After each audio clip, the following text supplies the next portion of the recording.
Magandang umaga mga kapatid. Ikinalulugod po namin ang inyong pakikibahagi sa banal na Eucharistia. Ngayon po ay ika-22 linggo sa karaniwang panahon. Magsitayo po tayo.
Espiritu Santo. Amen. Sumainyo ang Panginoon. At sumainyo. Mga kapatid, daminin po natin ang ating mga kasalanan upang tayo maging marapat gumanap sa banal na pagdiriwang.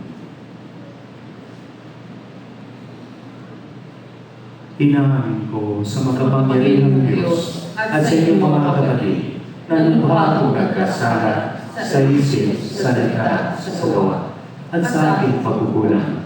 Kaya sinasamo ko sa mga nagli ni Maria, sa lahat ng mga anghel at mga banal, at sa inyong mga kapatid, na ako'y nananahin sa Panginoong ating Diyos.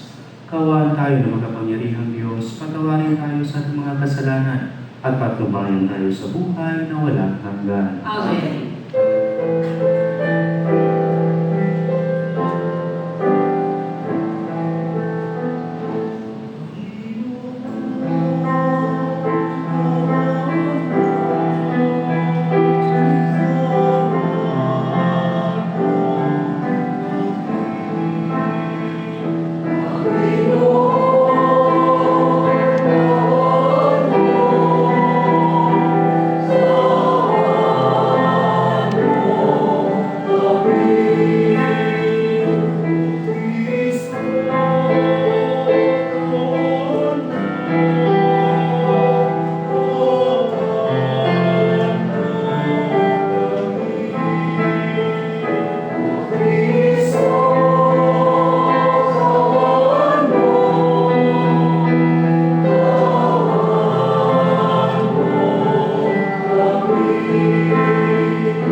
Manalangin tayo. Ama naming makapangyarihan, tanang pinakamabuti iyong tinataglay. Gawin mo sa aming kalooban manood ang pag-ibig sa iyong ngalan dakila at bando, upang sa pagunlad ng aming pagsunod, sa pananampalatayang iyong pinagkaloob, mapagyaman mo ang kabutihang iyong inihandog, at inyong pinagyaman ang mapanatili mong lubos sa iyong pagsubaybay sa aming pagkuko, sa pamamagitan ng Jesucristo, kasama ng Espiritu Santo, magpa sa walang hanggan. Amen. Magsiupo po tayo. Pagbasa mula sa aklat ng Deuteronomio. Sinabi ni Moises sa mga tao, "Ngayon, mga Israelita, upang mabuhay kayo ng matagal at makarating sa lupaing ibinigay sa inyo ng Panginoon, unawain ninyong mabuti at sundin ang tuntuning itinuturo ko sa inyo. Huwag ninyo itong daragdagan ni babawasan. Sundin ninyo ito ng walang labis at walang kulang. Unawain ninyo ito at sundin mabuti. Sa gayon, makikita ng ibang bansa ang inyong karunungan at lawak ng pag-unawa. Sa gayon, hindi nila mapipigilang sabihin ang ganito, 'Ang bansang ito'y matalino at may malawak na pagkaunawa.' Sinong Diyos ng ibang bansa ang handang tumulong anumang oras liban sa Panginoon? Aling bansa ang may tuntunin kasing ina ng mga tuntuning ibinigay ko sa inyo ngayon?" Ito ang salita ng Diyos. Salamat sa Diyos.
Apostol Santiago. Mga kapatid, bawat kaloob na mabuti at ganap ay buhat sa langit mula sa Ama na lumikha ng mga tanglaw sa langit. Hindi siya nagbabago. Hindi niya tayo iniiwan o binabayaan man sa libing. Niloob niyang tayo'y maging anak niya sa pamamagitan ng salita ng katotohanan upang matangi tayo at maging higit sa lahat ng kanyang mga nilalang. Buong pagpapakumbabang tanggapin ang salita ng Diyos na natanim sa inyong puso. Ito ang makapagliligtas sa inyo. Mamuhay kayo ayon sa salita ng Diyos kung ito'y pinakikinggan lamang ninyo ngunit hindi isinasagawa. Dinadaya ninyo ang inyong sarili. Ganito ang pagkareliyoso na minamarapat at kinakalugdan ng ating Diyos at Ama. Tulungan ang mga ulila at mga babaeng balo sa kanilang kahirapan. At ingatan ang sarili na huwag mahawa sa kasamaan ng sanlibutan ito. Ang salita ng Diyos. Salamat sa Diyos. Magsitayo po tayo.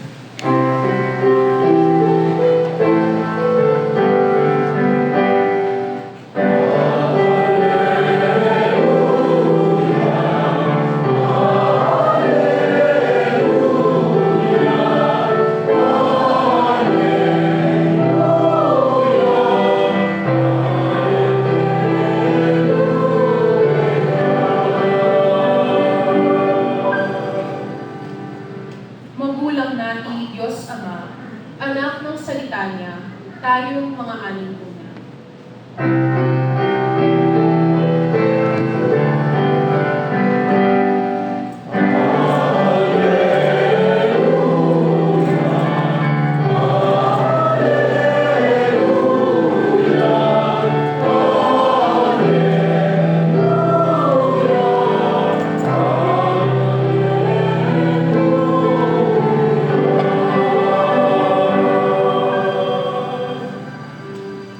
Sumainyo ang Panginoon. At sumayin. Ang mabuting balita ng Panginoon ayon kay San Marcos. Papuri sa iyo, Panginoon.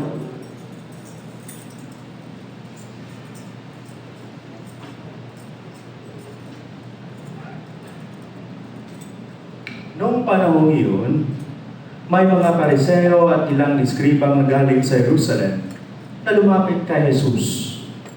Nakita nila ng ilan sa mga alagad ni Jesus ay kumain na hindi muna ng hugas ng kamay sa paraang naaayon sa turong minana nila. Ang mga Hudyo, lalo na mga pariseo, ay hindi kumakain hanggat hindi nakapaghuhugas ng kamay ayon sa mga turong minana nila sa kanilang mga ninuno. Hindi rin sila kumakain anumang galing sa palengke na hindi muna ito hinuhugasan. At marami pang ibang minanang turo ang kanilang sinusunod. Tulad ng tanging paraan ng paghuhugas ng mga inuman, ng mga saro, ng mga silang tanso, at mga higaan. Kaya tinanong si Jesus ng mga pariseo at mga eskriba, bakit hindi sumusunod ang mga alagad mo sa mga turo ng ating mga ninuno? Kumain sila nang hindi man lamang naghuhugas ng kamay ayon sa paraang inuutos. Sinagot sila ni Jesus, tama ang hula ni Isaias tungkol sa inyo. Mapagpaibabaw nga kayo. Gaya ng kanyang isinulat, paghalang na handog sa akin ng bayan ko'y paimbabaw lamang, sapagkat sa bibig at hindi sa puso ito bumubukal. Pagpupuri pagsamba ginagawa nila ay walang kabuluhan. Ang utos ng tao ay tinuturong utos ng may kapal. Niwawalang kabuluhan nga ninyo ang utos ng Diyos at ang sinusunod ninyo ang turo ng tao. Muling pinalapit ni Jesus ang mga tao at sinabi sa kanila, makinig kayong lahat at unawain ang aking sasabihin. Hindi ang pumapasok sa bibig ng tao ang nakapagpaparumi sa kanya sa mata ng Diyos, kundi ang nagmumula sa kanya. Sapagkat sa loob ng puso ng tao, nagmumula ang masamang isipang nag-uudyok sa kanya na makiapit, magnakaw, pumatay, mangalunya, magimbot at gumawa ng lahat ng kabuktutan, tulad ng pagdaraya, kahalayan, pagkainggit, paninirang puri, kapaluluan at kahangalan. Ang lahat ng ito ay nanggagaling sa puso ng tao at siyang nagpaparuli sa kanya. Mga kapatid, ang mabuting balita ng Panginoon. Pinupuri ka namin, Panginoong Jesucristo. Magsiupo po tayo. Magandang umaga po sa inyong lahat, mga kapatid. Magandang umaga din po, Father. Meron po isang alin na lumapit sa akin at ang sabi niya, alam mo, Father, inaamin ko po na ako ay chismosa. Inaamin ko po, Father, na ako ay makasalanan. Alam mo, Father, bago ako matulog, gumagawa ko ng examination of conscience. At nang malala ko yung aking mga mali, lalo na yung mga mortal sins, pinaparusahan ko yung aking sarili, Father. Kapag ako ay may naalala na meron akong nag-excuse sa araw na iyon, nilalagyan ko ng maanghang na sili yung aking labi. At iba pang paraan, Father, ang pagparusa sa aking sarili kapag ako ay nagkamali o nagkasala. Kaya para sa akin, Father, kung gumawa man ako ng mortal sins, ay para sa akin venial sins na ito, Father. Kasi nga, pinaparusahan ko na yung aking sarili. Mga kapatid, yun po ay mali ng pananaw. Ang tao, siguro kapag gano'n ang pananaw natin, ay para ba naging batayan tayo ng kabutihan. Hindi na ang Diyos naging batayan natin kung anong kabutihan. Kung tayo ay gano'n, kung magkamali yung ating kapwa, nagkasala yung ating kapwa, madali tayo maging mapaghusga, mapagpaibabaw. May mga tao na mas stricto pa sila kaysa Diyos. Katulad po narinig natin sa ating Ebanghelyo, ang mga Pariseo ay bumabatikos kay Jesus. Bakit hindi sumusunod ang mga alagad mo sa mga turo ng ating mga ninuno? Ang mga Pariseo na ito ay mas stricto pa kay Jesus. Dapat matutunan nila ang salita ni Jesus, hindi ang pumapasok sa bibig ng tao ang nakapagparumi sa Kanya sa mata ng Diyos, kundi ang mga nagmumula sa Kanya. Mga kapatid, hindi sapat tayo ay nakinig salita ng Diyos. Dapat din natin ito isa sa buhay. Paano po natin may sabuhay ang salita ng Diyos? Tinitingnan ng Diyos ang puso ng tao. May sasabuhay po natin ang salita ng Diyos kapag may puso po tayo para sa mga mahihirap. Nagugutom ang mga alagad, kailangan nilang kumain. Naawa si Jesus sa kanila. Ang awa ay dapat mauna bago ang tradisyon. Ang awa ay dapat maging batayan sa bawat batas ng tao. Yun po ang paraan na sa buhay natin ang salita ng Diyos. Kaya sa unang pagbasa, narinig po natin si Moises, sabi niya, sa gayon, hindi nila mapigilang sabihin ng ganito, ang bansang ito ay matalino at may malawak na pag-unawa. Pag-unawa, ang ibig pong sabihin nito ay nauuna ang awa ng Diyos para ang tao ay maglingkod sa kanyang kapwa. Kaya ang sabi po natin kanina, mas stricto pa ang mga tao kaysa Diyos. Ang mga tao na iyon ay mapagpalibabaw. Maanghang na salita ang narinig ng mga Pariseo mula sa bibig ni Jesus, mapagpalibabaw na kayo. Kung mahal po natin ang mga mahirap, dapat nagagalit tayo sa kasalanan. Paminsan, ang tao ay madaling makalimot kung paano naging manaway ng Diyos sa kanya. Paulit-ulit nagkasala ang tao kung nagsisisi man siya at humingi ng tawad sa Diyos, pinapatawad siya ng Diyos na maraming beses. Hindi lamang mabait ang Diyos, siya din ay mabuting Diyos. Sa karanasan po ng tao, iba ang pagiging mabait at pagiging mabuti. Ang tao, kapag siya ay mabait, in English, he is kind, kinukonsinti niya ang mali ng kapwa. Sasabihin niya, wala akong kibo, wala naman ang kasing mangyari kapag ako'y magsalita o gumagawa ng hakbang. Dapat tahimik lamang ako. Yun po ang pagiging mabait. Ang tao, kapag siya ay mabuti, in English, he is good, hindi niya kinukonsente ang mali ng kapwa. Pinagsabihan niya ito sa mahinahon at sikreto na paraan na may awa dahil gusto niya mapabuti ang sitwasyon at maging mabuti ang kapwa na ito. Ang Diyos po ay hindi nagbabago sa kanyang pag-ibig po sa atin. Kaya ito ang sinasabi ni Apostol San Pablo. Hindi siya nagbabago. Hindi niya tayo iniiwan o binabayaan man sa dilim. Ganyan po ang Diyos, mga kapatid. Mabait at mabuti siya. Sabi nga, every man is basically good. Nasa puso na ng tao bilang biyaya ang kabutihan galing sa Diyos, galing ng Diyos. Para maiwasan po ng tao ang ibang kasalanan, salita ng Diyos ang manaig sa kanyang puso at paglabas at sa kanyang panlabas, salita ng Diyos pa rin. Salita ng Diyos na naging tao, kaya tinatawag tayo ng Kristiyano o maging alter Christos dahil ang paglabas po natin ay nagdidepende paano natin nanawaan ang pagkareliyoso. San Pablo nga nagsabi, sabi niya, ganito ang pagkareliyoso na minamarapat at kinulugdan ng ating Diyos at Ama. Tulungan ang mga ulila at mga babaeng balo sa kanilang kahirapan at ingatan ang sarili na huwag makaawa sa kasamaan ng sanlibutan nito. Mga kapatid, maging mabuti sana tayo. Maunawain, mapagpatawad at mahalin ang mga manghirap.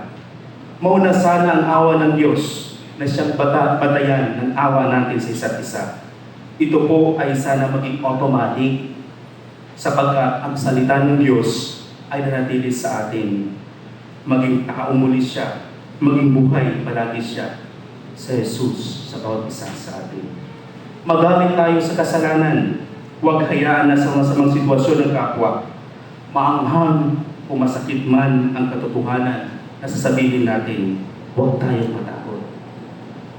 Hindi niya tayo iniiwan o binabayaan sa dilim. Yan po ang ating maging paniniwala. Amen.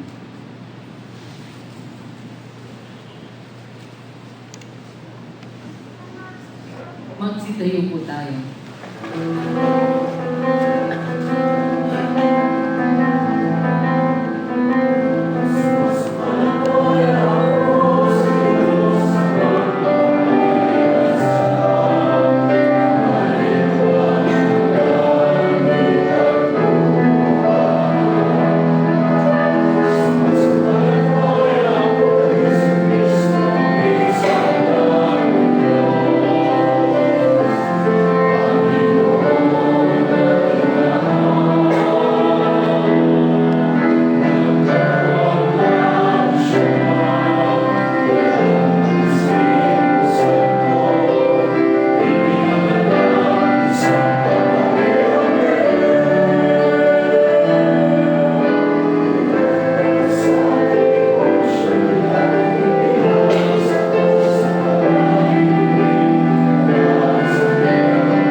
mabuting balita ang dakilang kahalagahan ng paglinang ng tamang salubing moral at pagsunod sa utos ng Diyos na nalig sa kanyang pagmamahal sa ating manalangin tayo. Bukal ng lahat ng kabanalan, dinggin mo kami. Bukal ng lahat ng kabanalan, dinggin mo kami. Ang simbahan at mga pinuno nito, nawa, isaayos nila ang kanilang mga pinahahalagahan ng hindi napadadala sa mga uso o panghihinang moral sa kasalukuyan. Manalangin tayo. Bukal ng lahat ng kabanalan, dinggin mo kami. Para sa lahat ng magulang, nawa turuan nila ang kanilang mga anak sa pamamagitan ng salita at halimbawa, at nawa ang kanilang asal ay tuwinang patnubayan ng utos ng Diyos. Manalangin tayo. Bukal ng lahat ng kabanalan, dinggin mo kami. Para sa lahat na nagtuturo ng relihiyon, nawa akayin nila ang kanilang mga estudyante sa isang maayos na pagtanggap sa mga pagpapahalaga ng Ebanghelyo at ganyakin silang mabuhay alinsunod sa ganitong mga pagpapahalaga. Manalangin tayo. Bukal ng lahat ng kabanalan, dinggin mo kami. Para sa kabataan sa buong mundo, lalo na sa ating bayan, nawa tanggihan nila ang anumang panghamak at di karapat-dapat sa tao at tuktin ang kanila'y nagpapadakila. Manalangin tayo. Bukal ng lahat ng kabanalan, dinggin mo kami. Para sa ating lahat, nawa manatili nating malinis ang ating mga puso at walang bahid ng maruming isipan at haranganin. Manalangin tayo. Bukal ng lahat ng kabanalan, dinggin mo kami. Tahimik natin panalangin ang ating mga pansariling kahilingan.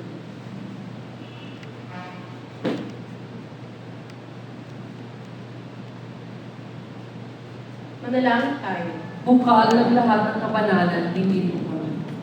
Panginoong Diyos, sinugo mo ang iyong anak upang ipalala sa amin ang pangailangan sa mga tamang papalaga sa buhay. Ipagkaloob mo sa amin na biyaya makita namin ang tama, gawin ang mabuti at magpunyagi sa paglilingkod sa iyo hanggang sa dulo ng aming buhay. Amen. Amen. Magsiupo po tayo.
Manalangin ng mga kapatid upang pagkain natin ang kalugdan ng Diyos sa mga makapangyarihan. Tanggapin nawa ng Panginoon itong pagkakain sa iyong mga kamay, sa kapulihan niyang karangalan sa ating kapakinabangan at sa buong sambayanan niyang banal. Ama naming lumikha, ang banal na pagkain nila ginawang magdulot ng iyong pagpapaspas na sa aming tumutubos upang ginaganap mo sa aming pagdiriwang ay maging lubos sa pagkaloob ng iyong pagmamahal sa pamamagitan ng Jesucristo kasama ng Espiritu Santo magpasawalang hanggan.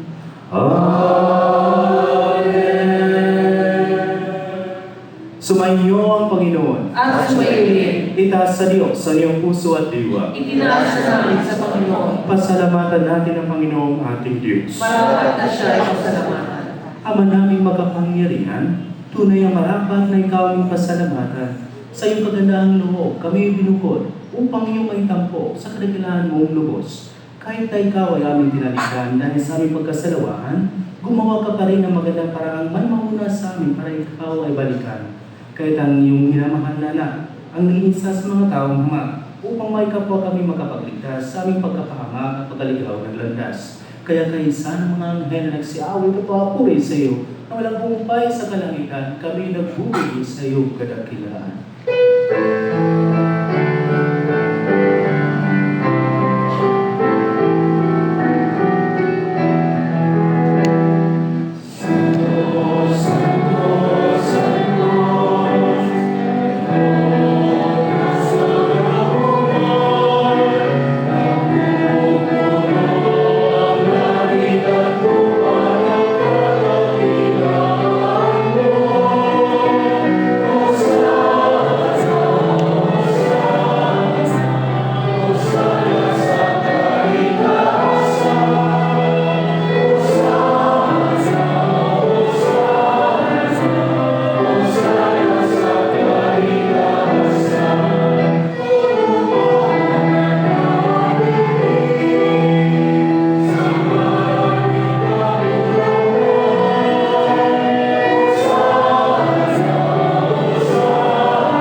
Ama naming banal, ikaw ang bukal ng tanang kabanalan kay sa pamagitan ng iyong Espiritu. Gawin mong banal ang mga kaloob na ito upang para sa amin ay maging katawan ng dugo ng aming Panginoong Jesucristo. Bago namin ikay sa pusang loob na maging handog, inuwakan niya ang tinapay, pinasalamatan ka niya, pinaghati-hati na iyon, inabot sa kanyang mga alagad at sinabi, "Tanggapin lahat ito at kanin. Ito ang aking katawan na ihahandog para sa inyo."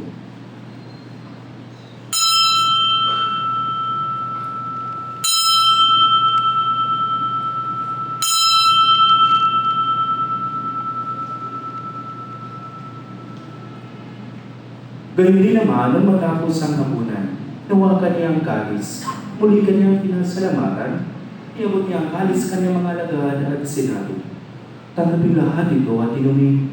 Ito ang kalis ng aking dugo, ng bago ng hanggang tipan, ang aking dugo na ibubuhos para sa iyo at para sa lahat, sa kay pagpapatawad ng mga kasalanan. Gawin niyo ito sa paglalala sa akin."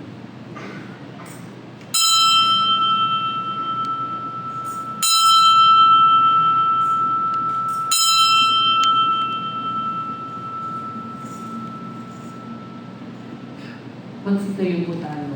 Ipagbunin natin ang misteryo ng pananampalataya.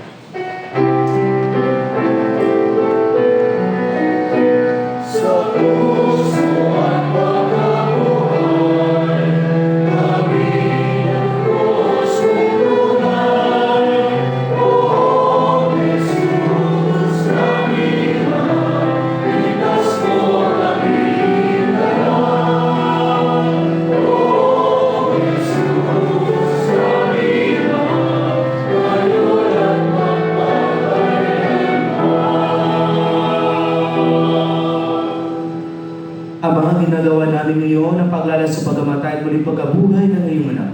Kaya tinalay namin sa iyo ang tinapay na nagbibigay buhay at ang kalis na loob ng kaligtasan.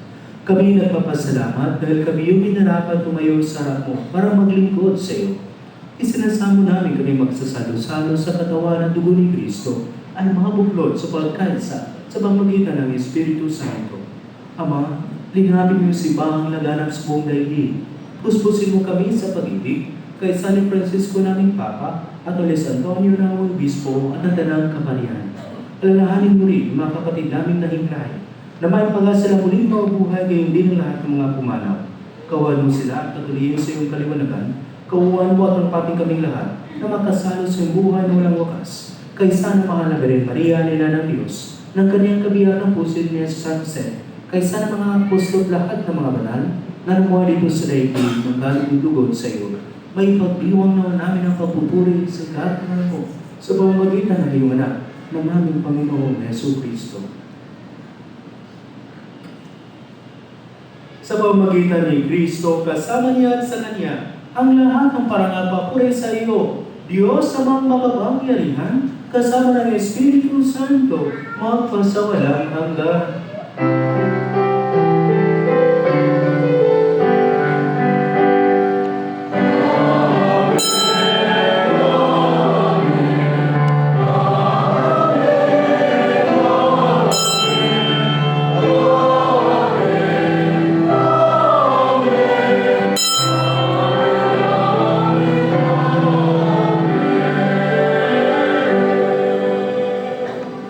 Sa tutubilin mga kinautos sa turo ni Jesus sa Panginoon natin at Diyos, ipahayag natin ang lakas loob.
Hinihin namin gabi niya sa lahat ng masama. Pagkalooban ng kapayapaan, araw-araw, iligtas sa kasalanan at ilayo sa lahat ng kapahamakan, samantalang namin pinananabikan na ilang araw na paubaya ng tagapagligtas namin sa Hesus Kristo.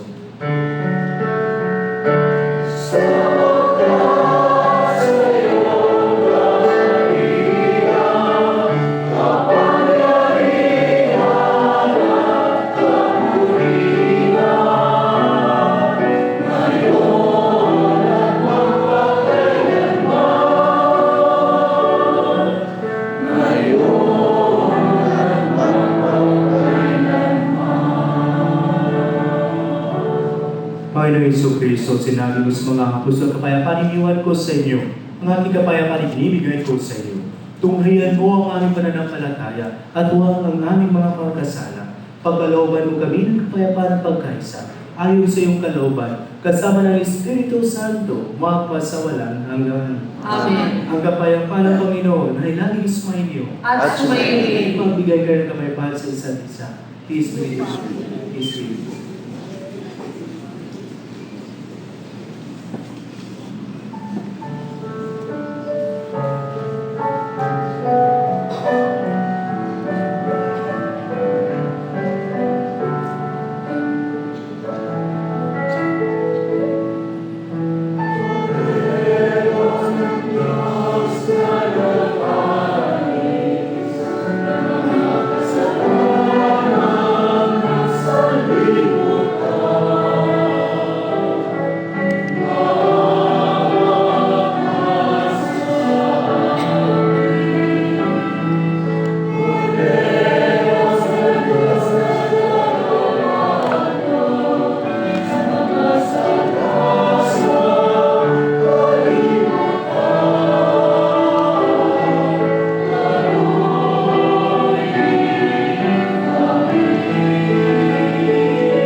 Espiritu nag-aalis, mga kasalanan ng sanlibutan, mapahal mga inaniniyahan sa kanyang bibig. Panginoon, hindi ako karapat-dapat na magpatuloy sa iyo, ngunit sa isang salita mo lang ay gagawin na.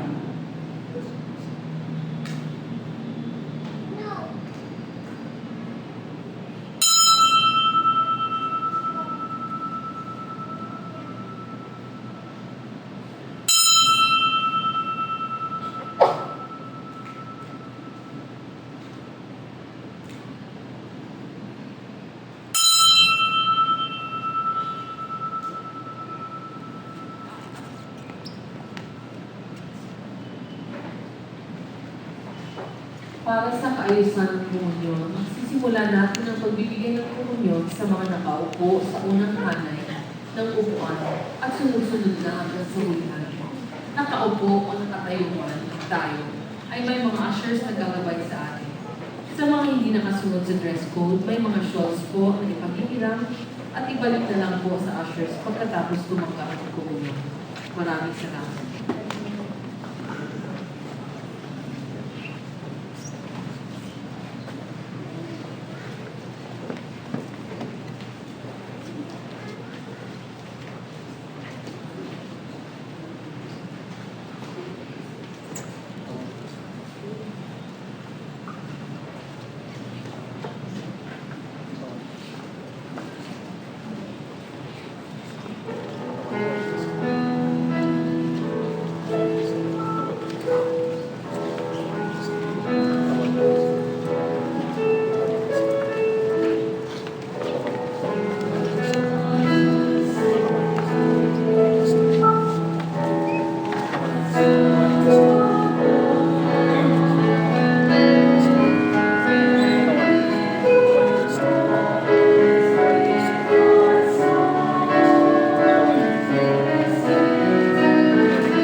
mong bigay ay humiling na lakas mong nilalaan upang ang ganaan loob namin madagdagan sa paglilingkod namin sa iyong kadakilaan na napapaalab sa pag-ibig namin sa kapwa-tao sa pamamagitan ng Jesucristo kasama ng Espiritu Santo magpaas sa walang hanggan. Amen. Magsiluhod po ang lahat at ating dasalin ang panalangin para sa kapayapaan. Panginoon, sa panahon ng pangangailangan, ay humihingi kami ng tulong, bunga ng aming pagkamulat, sa nagbabatang pagkawasak ng kapaligirang ipinagkaloob ninyo sa amin, bunga ng malawakang paglalaban ng ideolohiya sa iba't ibang panig ng mundo. Pagkalooban ninyo kami ng sapat na lakas upang maipalaganap ang kabutihan, katarungan, pagmamahalan at kapayapaan. Sa gitna ng labanan, ituro ninyo sa amin ang pagtutulungan, sa kasaganaan, ang pagbibigayan, sa karanitaan, magkaroon po sana ng maayos na pamumuhay. Kung mangingibabaw ang pagkamakasarili, ituro ninyo sa amin ang kababaang loob. Sa kawalan ng katarungan, matutunan sana namin ang pagsisisi at pagbabalik loob sa Diyos. Kung may di pagkakaunawaan, magkaroon po sana ng pagkakasundo at pagkakaisa. Sa kawalan ng pag-asa, maihatid po sana namin ang mabuting balita. Turuan mo kaming kumalinga sa halip na kalingain, maglingkod sa halip na paglingkuran. Huwag po sana kaming maghangad ng karamihan at pumanginin niyo kami ng inyong pag-ibig at kaluwalhatian. Paintulutan ninyo kami maging katulad ninyo sapagkat sa ganitong paraan lamang namin matatagpuan ang tunay na kahulugan ng buhay na makapagbibigay sa amin ng bagong pag-asa. Amen. O Maria, Reyna ng Kapayapaan, ipanalangin mo kami. Magsitayo po tayo.